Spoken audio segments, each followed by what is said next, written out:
एक 80 वर्षीय व्यक्ति अपने 45 वर्ष उच्च शिक्षित बेटे के साथ अपने घर में सोफे पर बैठा था। अचानक उनकी खिड़की पर एक कौवा बैठ गया।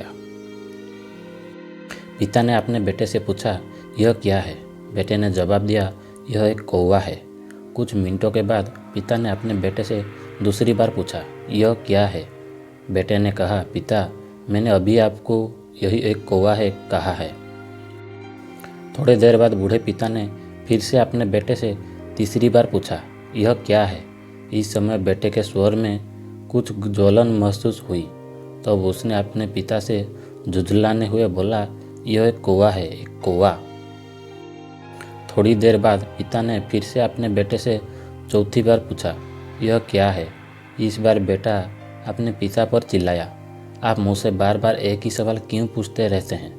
हालांकि मैंने आपको कोई बात बता चुका हूँ कि यह एक कौवा है। क्या आप इसे समझा नहीं पा रहे हैं?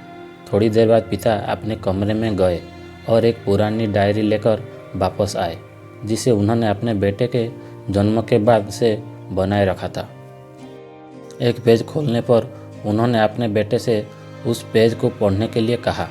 जब बेटे ने उसे पढ़ा तो निम्नलिखित शब्द डायरी में लिखे गए थे, आज मेरा 3 साल का छोटा बेटा सोफे पर मेरे साथ बैठा था।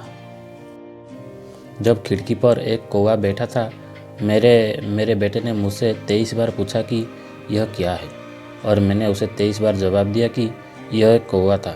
मैंने उसे हर बार प्यार से गले लगाया और उसने मुझसे 23 बार फिर से वही सवाल पूछा।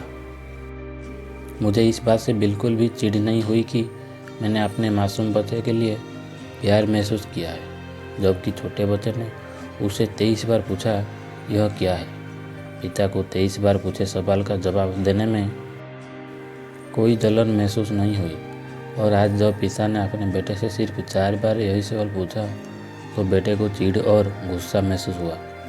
इसे पढ़कर उस बेटे को अपने किए गए व्यवहार का पता चल गया था, जिससे चलते अब तक वह मन ही बहुत शर्मिंदा हो रहा था। शायद उसे अब किए गए अपने बूढ़े पिता के प्रति व्यवहार पता चल गया था। इसीलिए यदि आपके माता पिता जब बुढ़ापे में होते हैं, उन्हें न तो पीछे छोड़े और न ही उन्हें एक बोझ के रूप में देखे। व्यक्ति उनके साथ एक दयालु शब्द बोले, शांत, आज्ञाकारी, विनम्र और उनके प्रति दयालु बने। अपने माता पिता के प्रति विचारशील रहे। आज इस बात को कहें, मैं अपने माता पिता को हमेशा खुश देखना चाहता हूँ। जब मैं छोटे से बच्चा था, उन्होंने मेरी देखभाल की। उन्होंने हमेशा मुझ पर अपने निस्वार्थ प्रेम की वर्षा की है। उन्होंने आज समाज में मुझे एक व्यक्ति के रूप में प्रस्तुत करने के लिए तूफान और गर्मी को देखे बिना सभी पहाड़ों और घाटियों को पार किया। भगवान से प्रार्थना करें, मैं अपने बूढ़े माता पिता की सर्वोत्तम तरीके से सेवा करूँगा। मैं अपने प्यारे माता पिता के सभी अच्छे और दयालु शब्द कहूँगा, चाहे वो किसी भी व्यवहार करें।